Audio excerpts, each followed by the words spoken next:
Welcome back to Ghosted, where we turn the quiet of grief into stories worth shouting. Today I'm here with Steph, nice to meet you guys. and Steph, who ghosted you? My mom. And So rude. oh my god, fair shade. What was her name? Her name was Jill. Jill. And how long ago did she ghost you? It was 2 years ago this September. So pretty recently. Yeah. Well, I found you because you posted a video of celebrating sort of your mom's 2 year. Do you want to kind of talk about that? Maybe a little bit about how she passed? Yes. So my mom passed, unfortunately, from cancer, which I feel like is what a lot of people are saying nowadays, which is so sad. Same with my dad. She had a really rare form of bile duct cancer, and she was diagnosed and passed within about a year and a half, just short of 2 years. So it was pretty quick. Yeah. And yeah, so that was a whole thing in its own, the 2 years that we had her, and just like watching your parent die is horrible. But I celebrated her 2 year anniversary. I was in California for work, and I knew that the anniversary was going to be once I was there. So I was like, what can I do in order to like make this day feel special? It was the first time I was going to be away from my family on an anniversary or anything that had to do with her. So right before she passed, one of her wishes was to just go to the beach with all of us. And so we did a last hurrah beach trip, and it was like my immediate family, my cousins, my aunts, my uncles, and it was such a special day. Like that will forever hold such a special place in my heart. And we got a bunch of food, listened to some of her favorite music, we walked down to the water, and it was just nice. It was nice to like all be together. Obviously sad because we all knew what the reason was, but for her, fast forward, for her 1 year anniversary, we went back to the same exact spot, and I got my family like little canvases, and we all painted the point of view of where we were sat a year later. Stop it. From her passing, and it was really beautiful. So I thought, in California, I'm in San Diego, like it only feels right to just go to the beach for her anniversary. And I got myself some pizza, I got myself some wine, I brought what I thought I was gonna like write. I was like, brought my notebook, didn't really get around to doing that. I'm like still weird with like speaking to her in like I think it's one of the hardest things to do. Like the first Yeah. time I ever wrote a letter, it like destroyed me. Yeah, like I haven't gotten there yet. Yeah. So my friends, my two best friends, who are the best people ever, figured out what hotel I was in and sent me flowers that day. And so I took the flowers and I like spoke to her by throwing them into the ocean and like telling her like the signs that I felt, and just kind of like it was the first time that I was like speaking out loud to her, and it was so emotional and it was very overwhelming and weird at the same time, but like also so cool and such a like relief of like I did it. And it was just really emotional, and I just like threw the flowers into the ocean and let her know that maybe one day she'll see them, and it was great. And then afterwards I was like, okay, this is enough alone time. I'm gonna like go meet up with like some of my coworkers that were like around the corner eating dinner, and it was just it was just perfect. Like it was genuinely a perfect way to do something for the first time alone, and I'm moving to LA, so I thought this is probably a great way to start figuring out how to celebrate my mom in ways that isn't just being at her grave or with my family. Because I think one thing that I've learned this year is just, like, you don't have to be at her grave to, like, talk to her or feel her or, like, be in touch with those feelings. I think, if anything, going to the grave has gone harder. So, like, finding different ways to feel her presence has become even more important. So, yeah. No, that's so beautiful. And I think it's so hard for people to figure out how to honor their person at anniversaries, whether it's death anniversary or birthdays. Kind of like New Year's, where it's like, no pressure. Truly. Yeah. Like my dad's birthday's next week, and I'm like, so what do I do? Yeah, what do you do? Yeah, but that's beautiful. And I think Yeah. learning how to be alone is also really hard on those days. Yeah. Yeah, for sure. And 2 years is still so recently. I know, everyone says that, and I'm like, it's felt like the longest 2 years of my life. But then I also take a look back, or take a second to myself to think back, and I'm like, that was like yesterday. Like that feels like I could still remember it if I shut my eyes, like it happened yesterday. You can definitely remember more of that immediate grief than someone like me who's been 18 years. How has it changed in 2 years? Like, what has that grief looked like? I will say the first year, I feel like I was like blacked out for most of it. I think I don't even know like how I got through that year. Like I think I was so worried about my dad and my family that's like kind of what kept me afloat, and I never really got in touch with my own grief.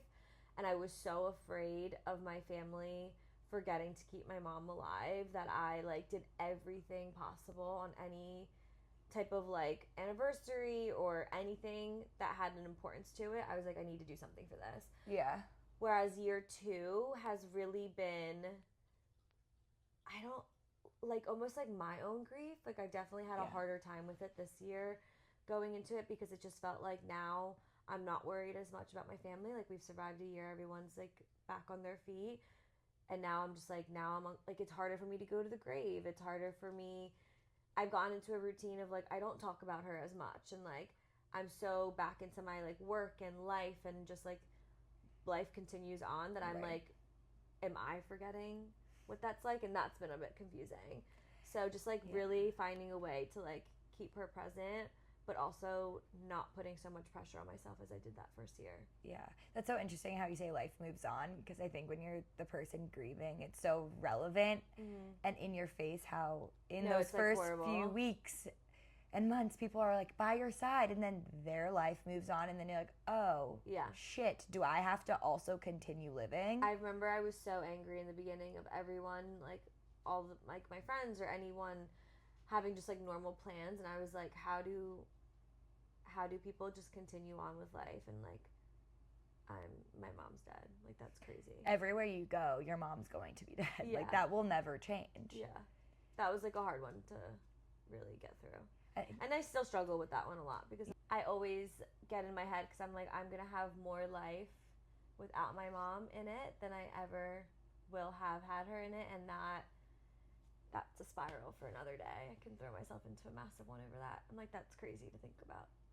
Like crazy to think I about. relate to that so much. I mean, you were so young. I can only imagine. I've lived officially now double the amount of time that I knew him.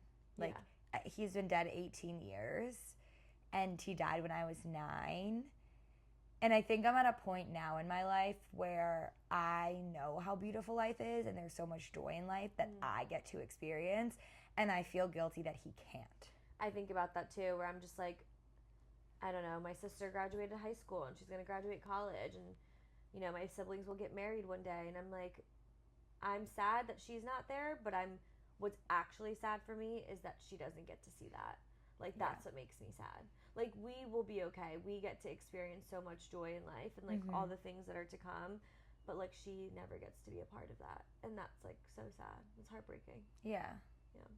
And I think at first sometimes the grief becomes selfish, not in a negative way, but how can it not? Someone you love so much just died, and then as it changes and grows, because it never gets easier, it just gets different.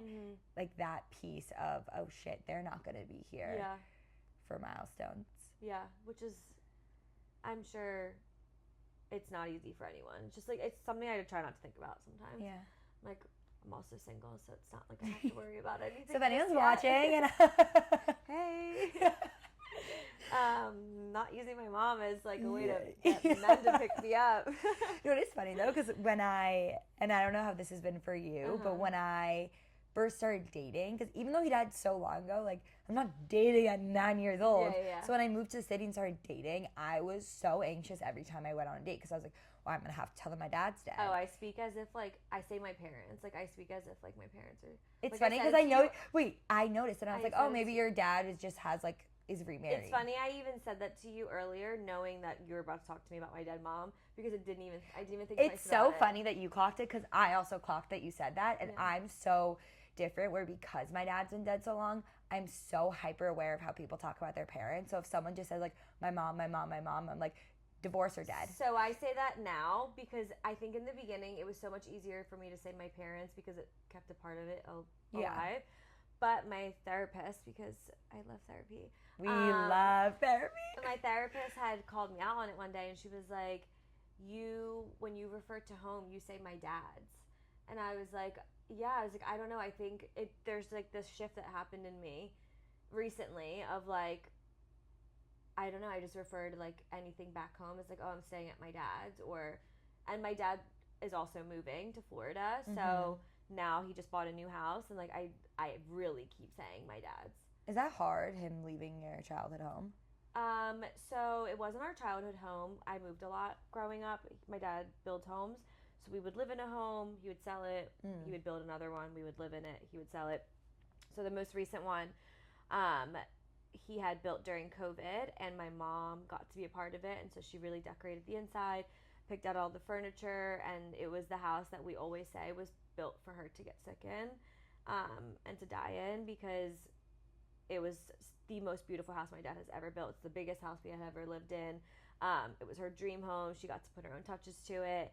So the part of saying bye to a house that was the last house my mom had ever, lived in was hard, but I didn't have a connection to it as much, only because I didn't grow up in it, but it was my mom's house. Like, I always say that house was built for my mom. Like, we obviously didn't know at the time that it was going to be built, but my dad, my parents definitely built that house as a peaceful way for my mom to leave this world. Is like how I bring comfort to myself. Yeah, because she said, she was sick for a year? A little less than 2 years. Did you realize that she was going to die? Yeah, the day the doctors told us our diagnosis, I was like, my brain works in a very like realistic mentality, whereas my dad's worked in like a hopeful mentality. And I think it was a lot easier for me to accept the reality if I just accepted the reality of it and could prepare myself. Whereas I felt like my dad went through grief always hoping that things would get better, and he was very positive. Whereas not that I wasn't positive, but I was just much more realistic with what was going to happen, and it just like allowed me to prepare, I think, easier. I mean, neither one is easier or better or worse, but I kind of, I mean, when you find out your mom has stage 4 of a rare cancer, you know that, and the doctors, I had gone to all of her appointments and was in very, all communications with the doctors, I pretty much asked, I was like, what is her timeline? And they said if she hadn't gotten tested and treated, 6 months, but with treatment, she probably has maybe up to 2 years. And it was pretty spot on. Wow. So I knew. What was that anticipatory grief like?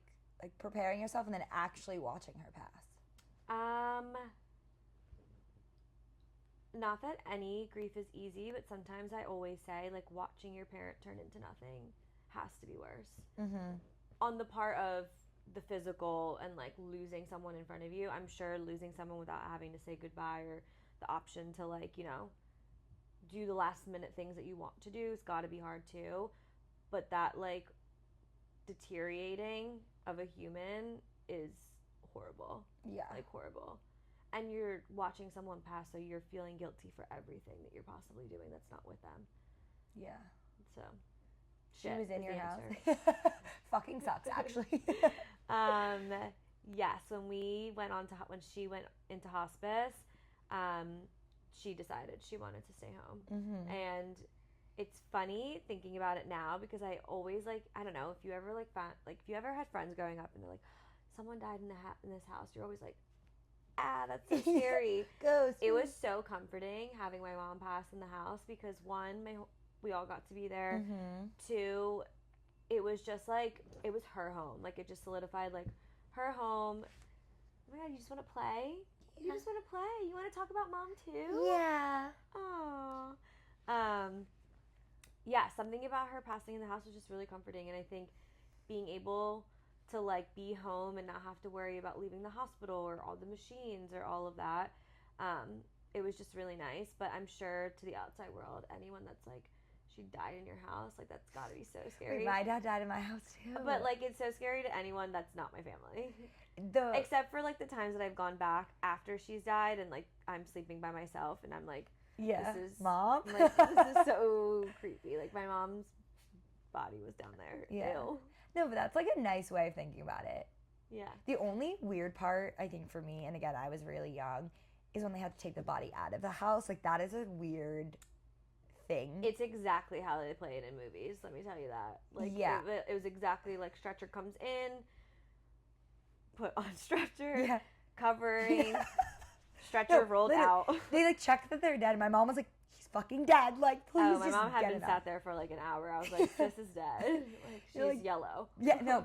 Gray, if anything. Correct. Like, she's deteriorating. Yeah. That was horrible. That was horrible to watch because I have younger siblings and like my 2 younger cousins were there too. Having to watch them watch that was just like really sad. Yeah. But I mean, I prefer that over being in the hospital and then like going home after that. Like that sounds crazier to me.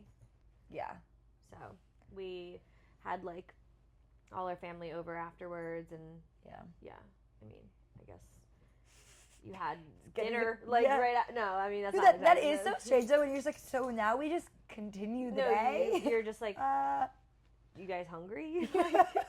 Everyone's like, no. Yeah, we ordered pizza. We were like, we had no time to like make food or anything, obviously. And then obviously like the morgue has to come and then like the funeral director and within 30 seconds you're talking about planning a funeral and that's it. Yeah, it's crazy. Did you plan any of it before? No, that was like one thing that was really hard for my family is like talking about it. We all tried to stay so positive and obviously talking about dying with someone that's alive still is like really tough. She talked to my aunt. My aunt told me a lot of things afterwards of like things that she had said. But with me, the only thing she always said to me was like, she was like, I'm not worried about you. Like, I know you're going to be fine and like, you need to not worry about dad. That's all she kept saying. Because we knew my dad was going to be. Do you worry about him? It was horrible. Yeah. A lot better now. He's in a much better place now. But that first year, you could ask any of my friends. I like laugh about it now. I'm like, that man went mental. Susanna? Yeah? How was my dad after my mom died? Huh? How was my dad after my mom died? In one word. I said mental, yeah. But as to anyone, but that man just, much better place now. Much better place. Sporadic. Yeah. Yeah. I mean, it's not funny, but we can laugh now. Yeah, we can laugh now because the growth has been exceptional. But, yeah, I worry Men about cannot live without women, huh? My father couldn't. I didn't realize how much my mom did until, like, my mom died. Yeah. I was like, what do you mean you don't know which plate to put where in the dishwasher? Like, what do you mean you don't even know where the olive oil is? Like, the dumbest things. Yeah, like, men cannot live without women. It's facts, actually. I watched it firsthand. Shit, and we're single and we have to fucking look forward to that. I know. Insanity. I'm curious about your friends, especially being, like, so in it. Like, I know how I want my friends to show up for me now, but it's so different than the days, weeks after. Like, I don't know. Especially for people who are listening who, like, maybe haven't lost someone. Yeah. It was, I think, really hard for my friends. My friends from PA who knew my mom very well from Philadelphia, I think I had a harder time with because in my brain, New York was like my escape. So like I got to come here and not have to think about it, be around it, like the whole nine. And so when I went back home, it was just everywhere. And so I don't think I knew how I needed to grieve. So it made it really hard to express to my friends how I was grieving. And I'm someone who I definitely shut down. I definitely isolate. I'm definitely someone who likes to process things on my own. I like to talk through things, but like when I'm stressed or like overwhelmed, I definitely like need space. Like I like to be alone. I like to just like I'm not someone who I get very overstimulated. And so I think my friends definitely tried to help as best as they could and did the best that they knew how to.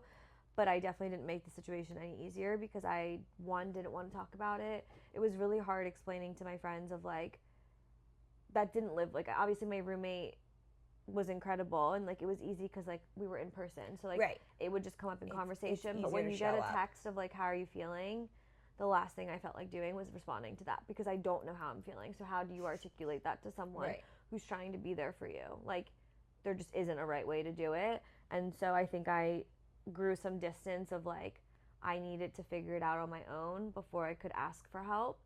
And yeah, I think my friends did the best that they knew how to. And I'm definitely in a place now where like I know how I like to be, or how I like to just like go through grief with friends now. And that's just like talking about my mom, very much like keeping her memory alive. But in the beginning, I didn't know how to do that. And yeah, that was really hard for my friends. I always say if I could redo that, not that I would ever want to relive that again, but I wish I would have just leaned on them more versus isolating, because I think communicating how I felt would have healed me in ways that I thought I was doing by just being by myself. Yeah. But yeah, we've come a long way. And like, again, I don't fault them at all because they only knew as much as I was telling them, and they only could do as much as I let them. So yeah, I think it's just complicated. And I think putting myself in their shoes, like I've had friends who have gone through a lot since my mom has passed, and I even am like, I have no idea how to like be there for my friend. Like, and I've even texted my friends and have said like, I now being in this position the opposite way, like I get it. Like I get how difficult that was, and like I just need you to know that like you did the best that you knew how to. And like as much as I was learning, they were learning too. Like none of us had been through this. I was the first friend in my friend group to have ever had a loss this big. And so I think it was just a learning curve for like all of us.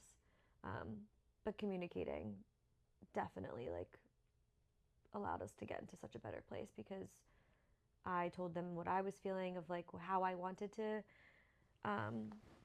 or what kind of friendship I wanted in that time and place. But like, I don't know, you black out, dude. There's like no right answer.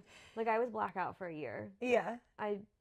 Sometimes I'm like, I don't even know like who I talked to, when I talked to them. Like I said to all my friends, that was the worst year of my life in friendships. Like I had nothing to pour into anybody. Yeah. Like I said to multiple friends, even in New York and in Philly, I was like, in order for this friendship to maintain, like you need to pour into it, because like I have nothing to give right now, and I hope that one day, like, you know, I will have to do the same for you, but like I don't have the energy to like call first, or like, yeah, I think it just took a lot of effort from my friends to like keep up. Even if I didn't answer, just keep texting me, because I'm seeing it. I just like need to get myself together. Yeah, I mean that's beautiful that they continued to do that, but also like, you have to give yourself grace. You went through one of the most traumatic things. Yeah.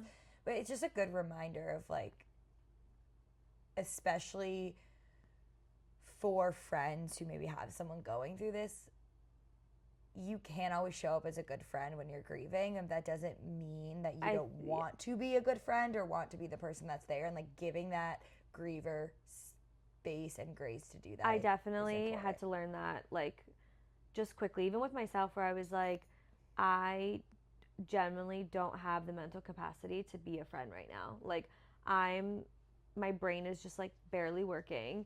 I'm like so obsessed with just like making sure my family's okay. Right. That it honestly just taught me that friendship, it's just like give and pull. Like you might need them to show up a lot more in this year than you ever have before, but at some point in life, like the roles will be reversed and you will also have to do that for them. Yeah. And I think it just goes to show that like it's not always 50-50. Sometimes it needs to be like 80-20. Yeah. Like they might have to pour more for that time being. And I think you learn that. You also learn like what friendship really means during these times. Like I am very grateful for every friend I currently have in my life, because they too went through that. Like my best friends from home also lost my mom. Like they knew her. Like they weren't just like watching me grieve, but they were watching me grieve someone that they also loved. And like I never thought about that until like way later in life. But yeah. Yeah, I think friendships are some of the most beautiful things and the most complicated.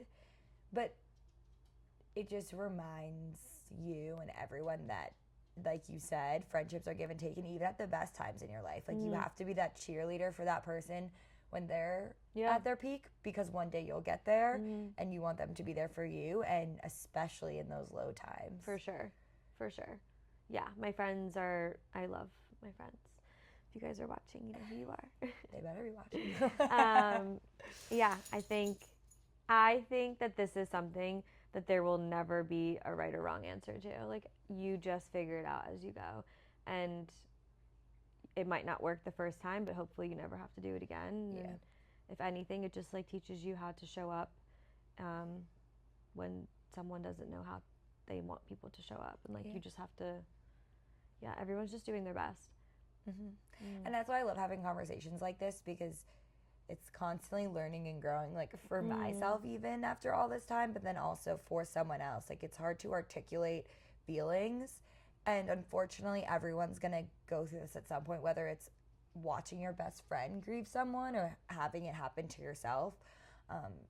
So just like being in conversations makes it so wonderful. Yeah, I totally agree. Wait, I need to hear about Nola. My dog. Is that her name? Yeah. How she's your mom's dog? So my sister's going to kill me for saying that because she thinks it's her dog too. It is her dog. Can you come say hi? Come here. Yeah, we're talking about you. Come here. Jump up. Jump. Say hi. My name's Nola. And I lost my mom 2 years ago. She ghosted me. My family got her when I was a sophomore in college. I was studying abroad, and my sister is 10 years younger than me, so she became an only child pretty much. I was off at college, my brother was off at college, so they got the dog, and she really grew up with the dog. Like, that is her baby. And so, as any mom with a pet, like, they just grow attached to them. Like, she loved my mom. And so when my mom got sick, it was really like sweet to watch. Like, she would lay next to her all the time. Like, all the pictures we have, it's always like Nola's like next to her. And it's even crazier because when my mom died, I remember Nola would not leave her side. Like, until they came to get her, she would not get up. And I always say, like, dogs definitely feel things too, because she got really weird after for a bit. Like, her anxiety definitely became like very confused, if anything. But when my mom passed, I had come back to New York like a month later, and my sister was a senior in high school, so she stayed with the dog. And when my sister went to college last year, she was a freshman, my dad was just traveling a bunch and going to visit his family, and it was just really hard for him to keep the dog, so it just became like a no-brainer that I would take her. And and she's been with me ever since, and she's amazing. My sister definitely gets upset with me still sometimes that I have her, but she's in college, and I always try to explain to her. Yeah, like, you can't have a dog in college. You coming home hammered on a Saturday night, like, who's walking the dog? Correct. But I bring her home a lot, and she knows that's always her baby. Like, she loves my sister. But yeah, so now she's a full-time city girl. We have this joke where I'm like her sister mommy, because we're not really sure what I am to her. Because she did have a mom, but obviously, her like stepmom. She's like confused. She's like, "What are you? Like, are you her sister mom?" Yeah, we say sister mommy. That's the word. I mean, I love. Yeah. You're such a baby. You're such a cute baby. But yeah, dogs feel things. It's like really crazy. I know, they really do. Like, she was really, like, she would lay on the couch where my mom's like passed all the time.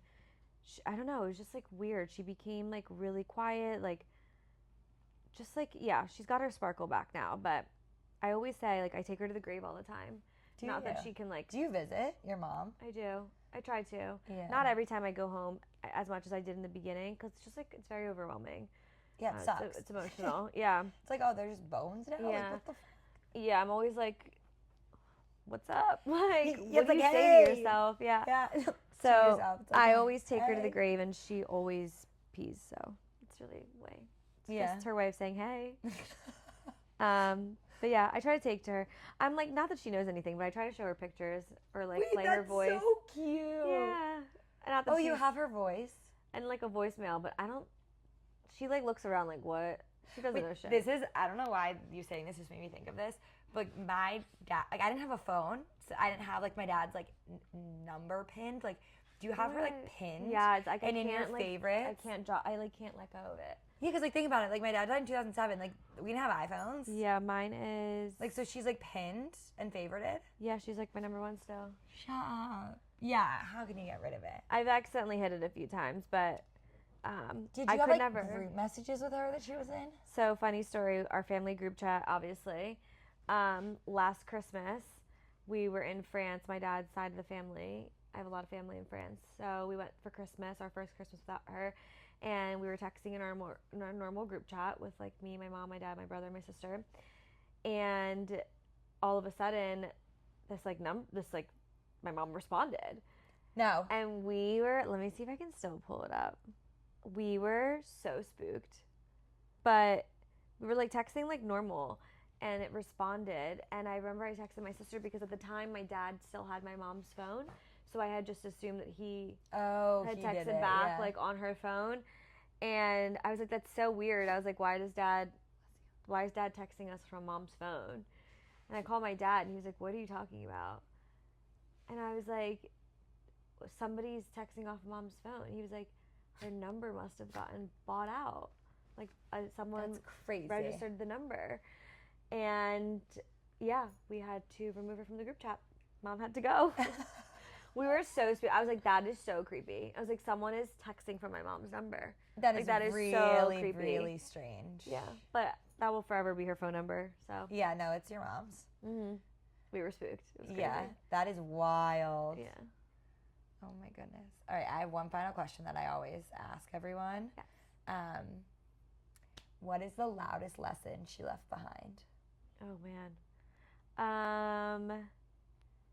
It's like so lame and cliche. Imagine she was calling you. Imagine. So lame and cliche. I would say I always stressed about money. Like it's just always been something I've always like, I wish I was making more. I feel like I never have enough. And she would always say like, I'm not sure what you're worried about. I came from nothing and had everything I needed. Because my mom came from Portugal and yeah, so she would always say like, everything will be okay. And I just genuinely believe that.